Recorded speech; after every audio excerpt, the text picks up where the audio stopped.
Already there's this stereotype that Nigerians are bad people. Fraudsters. Yeah. Let me tell you the word. They don't want to say it. Nigerians are fraudsters. It was 2 years later, he told me like, yo, when I was coming to China, my parents told me, when you see a Nigerian, run away. Hey. Make sure you don't have anything to do with it. And this was happening in 2016, right? Yeah, this is happening in 2016.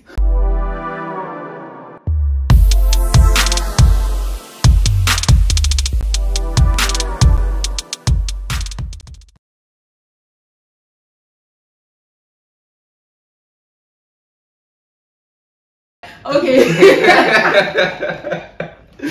Alright, good. So we will go on to the next thing we have for today. Like in this particular video, we will touch on some other things because I'm going to like get pissed off at a point.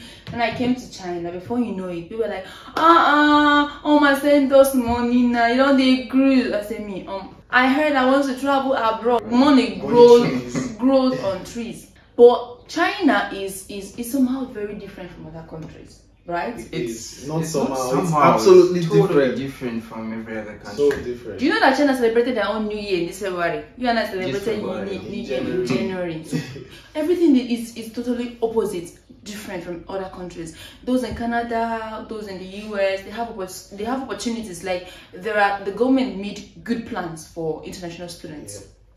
Well, here, my sister, you have to navigate your way through. Okay, so I want us to talk about the biggest lie you were told back home before you came to China, and when you came to China, when you were told those lies, you thought they were true until you came to China and discovered that these are big fat lies. What is the biggest lie? Because we're still going to talk about the challenges, the most challenging part of being a Nigerian male in China, and another thing. So what is the biggest lie you were ever told before you came to China, and when you came to China, they told you that thing back home and you believe it was true? So when I leave, I have my father. Only for you to come to China to find out that this is a huge lie. Please share. The floor is open. Can I break the tables? No, you go first. You go first. Okay, first, before I came to China, everybody kept saying there's no chicken, there's no fish, you'll be eating frogs. And then I came to China and I went to the store, I saw chicken, I saw fish, I saw beef. I'm like, so what exactly are you guys talking about? Yeah.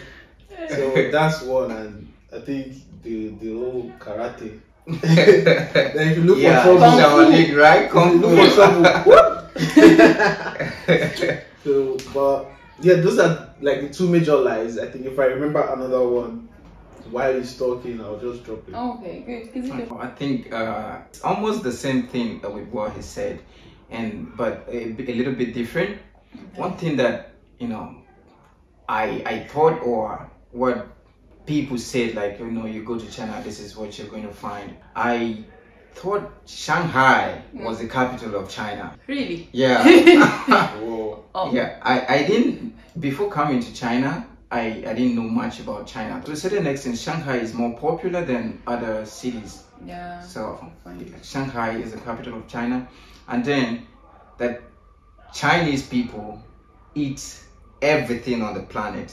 Yeah. Which everything that has legs. Everything that moves. Both plants, insects, anything you can mention. Yeah. But to a point, they are true now. I think. Yeah, that happens to be true. To an extent. To an extent. To a whole lot. Let's just give them some. Yeah, and then I was expecting to see people, jumping down from story buildings and, kicking all around. Always movies. Yeah. You find out that these people are not even that, should I say, athletic as we portray.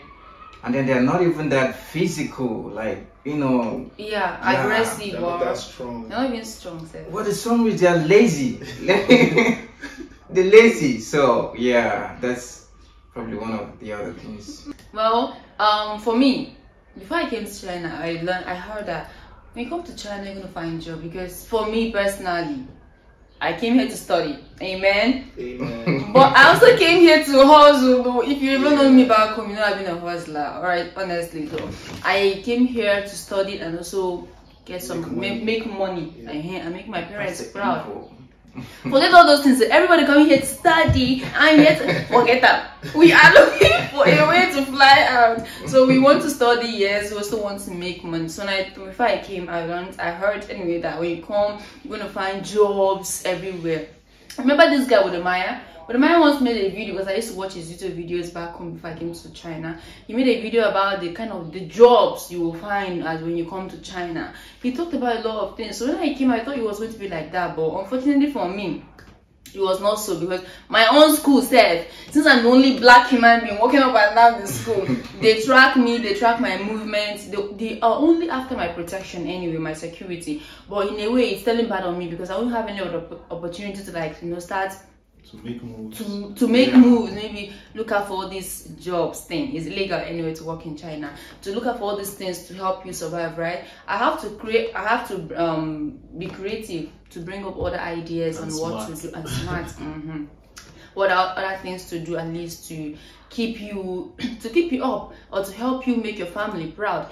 And to all the people watching us here from Facebook, all these Facebook people and Instagram people that knew us back home, money don't grow on trees. When you come to China, if you're not smart, if you're not creative, you go carry your bag, go back. That's just simple truth. It's a totally different. That is just simple truth. Honestly, it is 1 out of 1,000 or 1 million people that will tell you that after studying, I got a job in China. I say, hey, okay, good. It's all right. So we'll move on to the next thing. Because there are some fat lies I thought, you know, these three want to talk about, but they don't want to touch it. But it's okay, no problem. So let's move on to the next thing. What is the most challenging part of being a male Nigerian in China? Just let's be honest and be raw. You have to help a lot of persons who want to come to China, so that before they come, you make up your mind. You see the good part and the bad part, and you man up.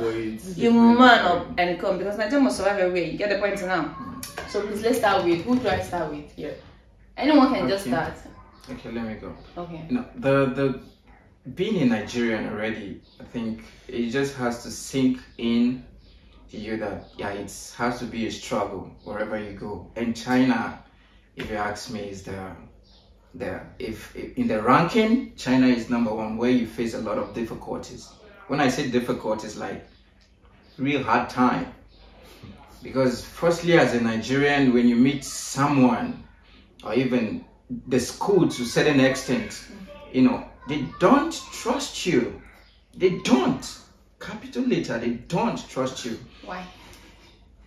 Probably, let's say, because of previous experiences, or what they read on the internet, and what, you know, they heard from people. Yeah.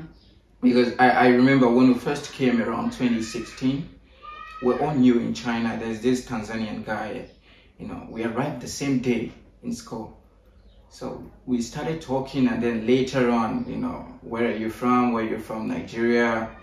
Okay, we became friends. It was 2 years later, he told me, like, yo, when I was coming to China, my parents told me, when you see a Nigerian, run away. Hey. Make sure you don't have anything to do with. And this was happening in 2016, right? Yeah, this is happening in 2016. Make sure you don't have anything to do with any Nigerian. But then, as things went on, you know, it wasn't what he expected or what he was told.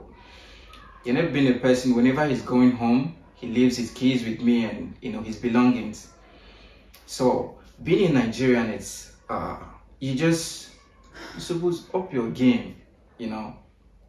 And also, let's say you're looking for a job, yeah, you find a job, and then where are you from? You're a Nigerian.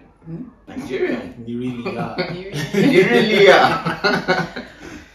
So then they start treating you in a certain way. Already there's this stereotype that Nigerians are bad people. Fraudsters. Yeah. Let me tell you the word. They don't want to say it. Nigerians are fraudsters. But then it's all up to you to, you know, write a different story. Yeah. Whatever they think, you know, you change the story. True. In as much as we know our country has sold us, but we are all different people with different characters and different attributes, right? When you come into a society, you know what the world is saying about you. You know, everyone, Nigeria, once you hear Nigeria, run away, like you said. It's there for you to create that difference, be the change in your own vicinity, so that people know that, okay, I heard so much about Nigeria, but you are different. Do you understand? So it's there for us to, instead of us to join, because there are people here, forget all this. No, there are still students here who will do you something, and you'll be like, what I was told about Nigerians are true. Exactly. Yeah. But it's still left for you to be the right person in your own vicinity. And you want to please share with us in China? I think one of the most challenging parts that affects basically all of us, or most of us, is the fact that when we were leaving Nigeria, we felt we were going somewhere we could at least make money. And you know, you don't want to leave your country and then start calling them to ask for money. It's embarrassing. Your parents, after 1 week of leaving Nigeria, they'll call you. Yes, sir. For you to send money home. They want to leave home, and then maybe after a month, daddy, how would you even say that? I'm not used to it. So, and then you get here, you find out that being on a student visa, you can do literally nothing. Except reading your books and making those grades that you came here for.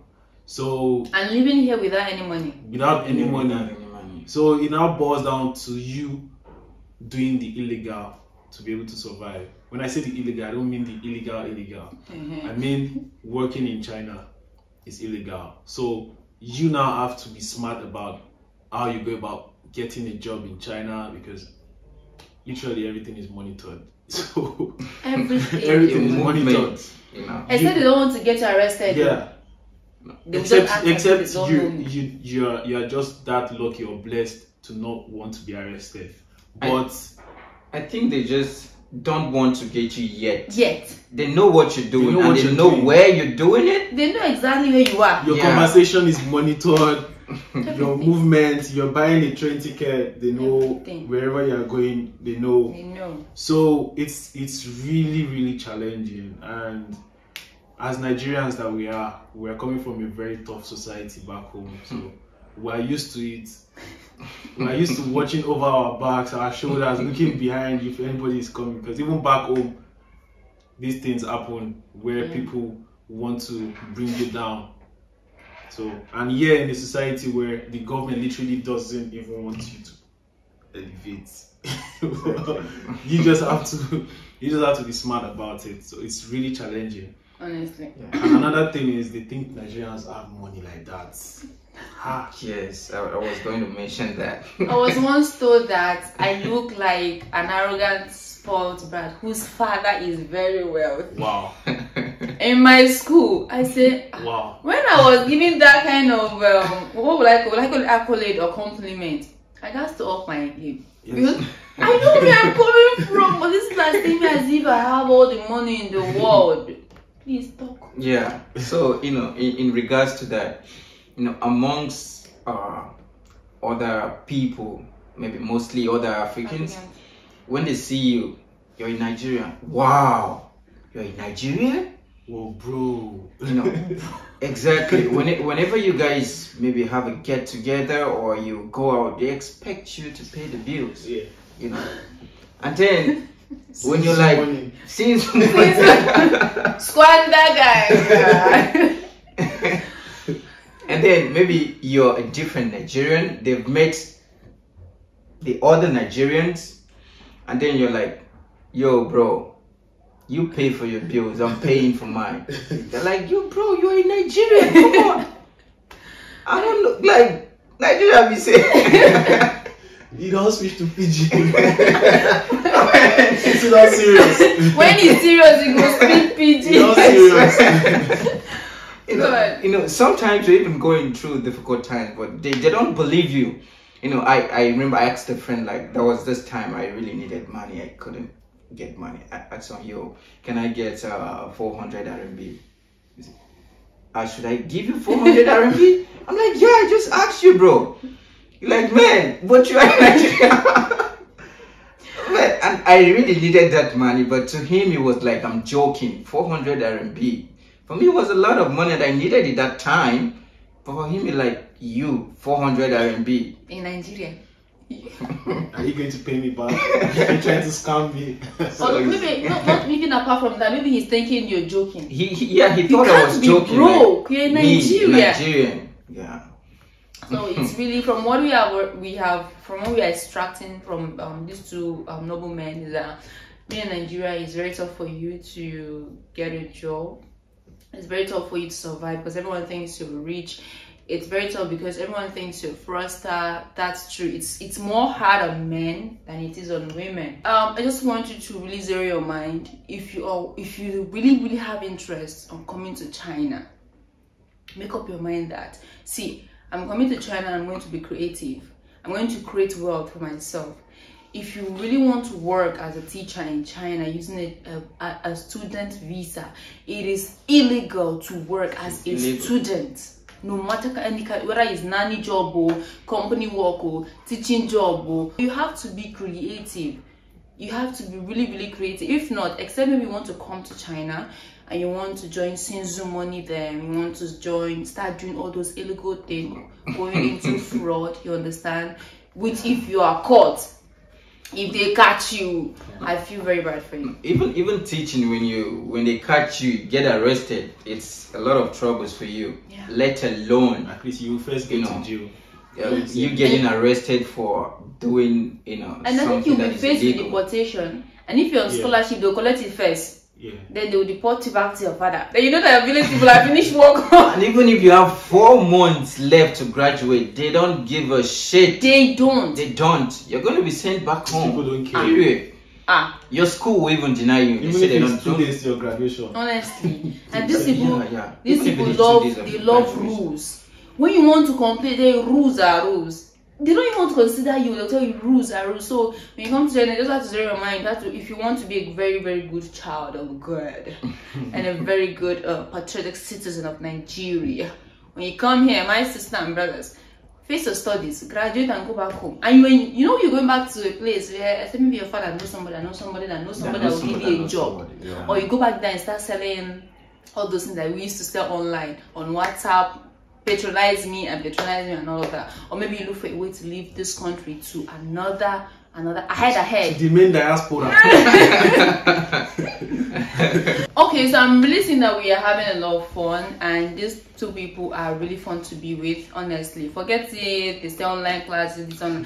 When it comes to studying, we study. We know what we are here for. We are not trying to be here to sugarcoat anything and to give you false hopes and make you come to China and just join us. Do you understand? Okay, that's super good. I really want to say thank you to both of you for honoring my invitation and also joining this video, joining this program. So good. I want to ask, what advice do you have for people?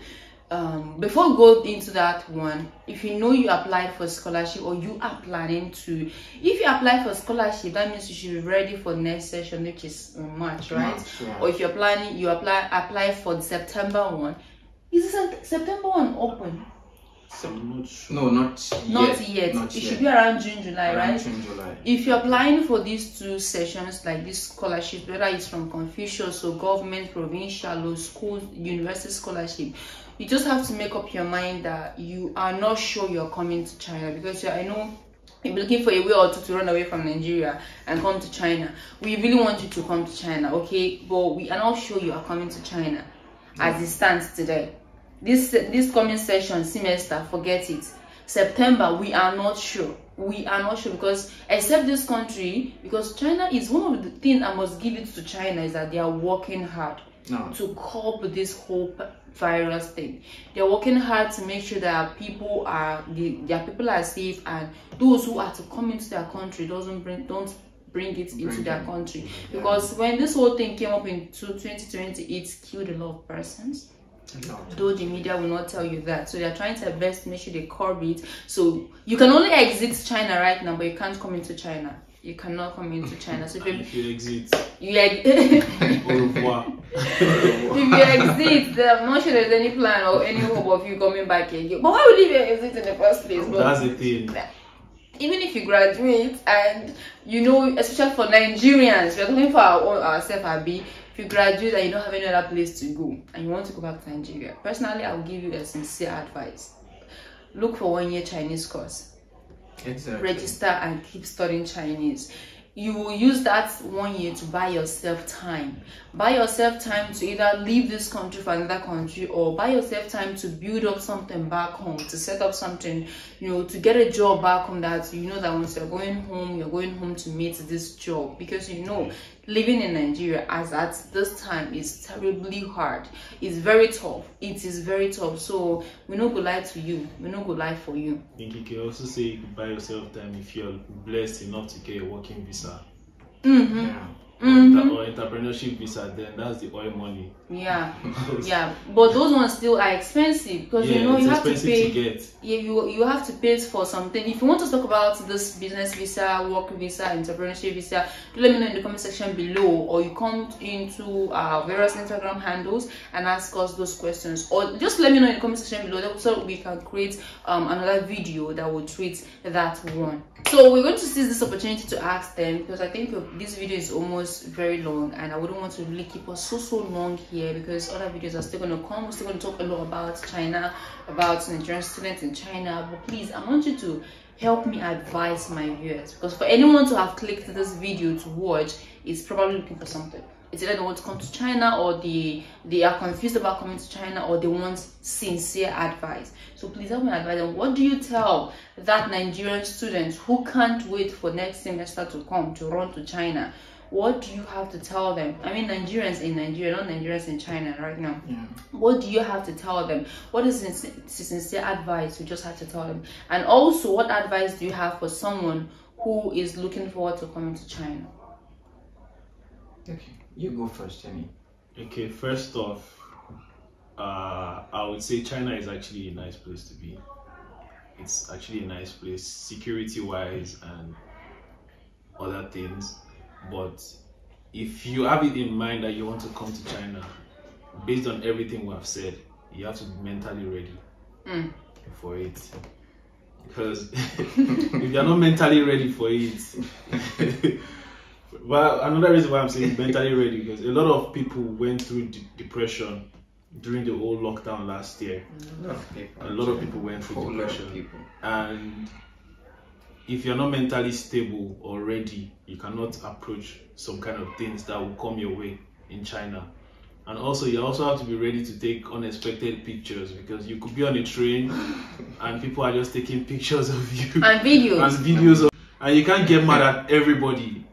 So you also have to be ready for that. And I would also say, if you can build something for yourself back home, like a business, or if you can save or get a skill. Is it barbing? Like, we need a lot of foreign barbers here. Girls that will make hair, tailors. Honestly, even cooks. We have African kitchen already. Even cooks. Yeah, cooks too. There's this student I know. This young man is not even on scholarship. He came here and he started up a restaurant. It was from this restaurant that he starts paying off his school fees. So you have to be like super creative. Let me not take off the word from your mouth. So basically, you just have to earn a skill, be good at it, because when you come here, you feel there are not much people doing that same thing. But the few number of people that are doing that thing are doing it diligently, and they are making their money. They're making paper. So you have to just be sharp about it.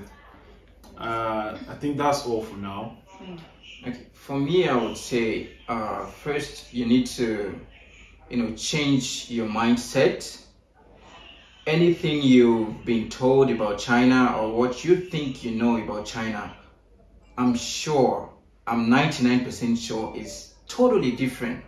Everything you've been told about China, or everything that you think you know. And then, just like he mentioned, one of the ways that will help you scale through a lot of things is if you come in with a skill. Let it be anything, but be very good at it. Be your best at it. That will help you, navigate through difficulties in your early days, and also, throughout your stay and all that. And then also, when you finally make it here, the early days are usually, the toughest days. For me, I think I wanted to go back for, I'm serious. You wanted to go back? Yeah. Somebody watching this will be like, Chris, you wanted to go back? No, for the She didn't whine me. The feeling that I got, I came in, for over a week I was just eating bread and Coke. I couldn't find anything that I would eat. I'm like, what's going on? I was expecting to eat something, but I couldn't see anything that I really, really wanted to eat. And then also, people that you meet a lot of people. Let's say you meet a lot of Nigerians. A lot of them are good, really good people, and straight, legit people. And then you also meet the other Nigerians. They're into a lot of stuff, and some they'll be with you. You think probably they've been here, they know a lot of things, they can help you out. My brother, my story, Nnalue. All man for himself. So it's all about being smart and don't put too much hope on anybody. Anyone that wants to help you, you don't even need to push. They will help you out. Sure. So yeah, that's pretty much what I've got to say. Wow, that's beautiful. This conversation is as raw as we could make it, as honest. We don't want to sugarcoat anything. And then China is it? But honestly, China is good. To be honest, China is good. That's the truth. To be honest, a country that gives you an opportunity to work in your own country and make money more than some people in your own country. Exactly. They don't try. I'm gonna say we don't know our rights, but since our government don't fail us, they don't try. They tried. If you're a Chinese translator, like a Nigerian who's a Chinese translator in Nigeria, you're not making anything less than 100,000. Some 150, some 180, some 200 plus. Do you understand? No, this is our right, but because we have been denied this right, we now treasure it. Okay, so I really want to say that this conversation or this meeting I had with this two wonderful people, cute guys. Sister, remove your eyes from the cuteness and listen to the knowledge so that you can take things away. So we have really had a really nice and very open conversation this today, which I believe is going to solve a lot of problems, solve a lot of confusions for people. Do well to drop a comment in the comment section below, and we're going to see you in our next video. But also, not to summarize this whole thing, just if you just get confused in any part, you can just go back and watch it again. But know that coming to China has a lot of opportunities. Okay, at least coming to China will help you with your visa. They don't write and say you don't travel to one country like that before. Exactly. From there you can be going to other places. Learn a skill. Before I came to China, I've been shouting, learn a skill. It's going to help you. If you know you don't want to come to China and do illegal things, follow the other kind of Nigerians to do what they used to do. If you know you're a child of God, hallelujah, and you want to come here righteously and holily and do the right things, you just have to get yourself a skill. You just have to be creative. You just have to be very up and doing. Okay, even if you're not a child of God and you don't want to do bad things, just make sure that you have a skill before coming to China. When you have a skill or you have skills before coming to China, honestly, you will make it. That's just a simple truth. But when you don't have anything here and you come here and you're not on scholarship, or you're on scholarship and you came here and you're cruising, you're not studying, they will collect it. And all those relationship where they back home, they wait for you. You go back, go meet them. That's just simple truth. So this is our 2 cents from today's video, and I want to say huge thanks to Nnalue. Thank you so much. Thank you, Kizito, for honoring this invitation. It was not easy gathering these people, getting these two noble men into this conversation. I really do appreciate. So do well to follow them. Yeah. Okay. Yeah. So if you haven't subscribed, subscribe and leave us a comment below. Tell them. If you like the video, make sure you subscribe, turn on the notification button, share, and even if you don't like this video, subscribe and criticize so that we can make better videos for you. Yes. And even if you're in China right now and there's something we said in this video that are not totally right, do also comment in this comment section, right? So that we will also learn together and do the right things. Okay, so I'm going to see you all in my next video, and once more a huge thanks to both of you for honoring my invitation. We're going to see you next time. Stay safe. Stay and safe. bye-bye. Bye, guys. Good.